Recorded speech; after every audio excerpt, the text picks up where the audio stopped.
C'est plus de 2000 femmes qui ont été réunies ici dans le gymnase, dans le premier arrondissement de Libreville, 72 heures avant la date butoir de l'élection référendaire.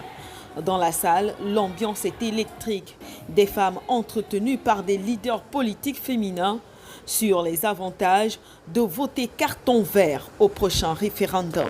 Cette mobilisation démontre de notre engagement quant à la question du référendum, puisque le référendum a consacré la Constitution.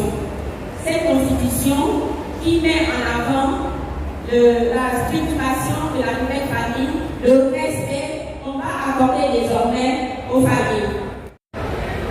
Vous voulez encore nous mettre derrière non. Voilà pourquoi je défends le oui. En tant que femme, vraiment mes soeurs, mes mamans, le nouveau Gabon qu'on va voter le 16, c'est vraiment un nouveau Gabon. Parce que depuis 52 ans, aujourd'hui on a 62 ans d'indépendance, on n'a jamais connu d'alternance politique. Ça a été toujours la même chose. Les Gabonais sont fatigués d'aller voter parce que ce sont toujours des élections truquées. Un projet de constitution qui a marqué des verrous sur des points qui ont souvent constitué des points d'achoppement entre gouvernants et gouvernés. Nous avons l'opportunité et la chance de pouvoir nous-mêmes écrire notre histoire. Nous avons l'opportunité et la chance de pouvoir nous-mêmes nous exprimer. Cette constitution de la vie, elle est importante parce qu'il y a des points qui sont intangibles dans cette constitution.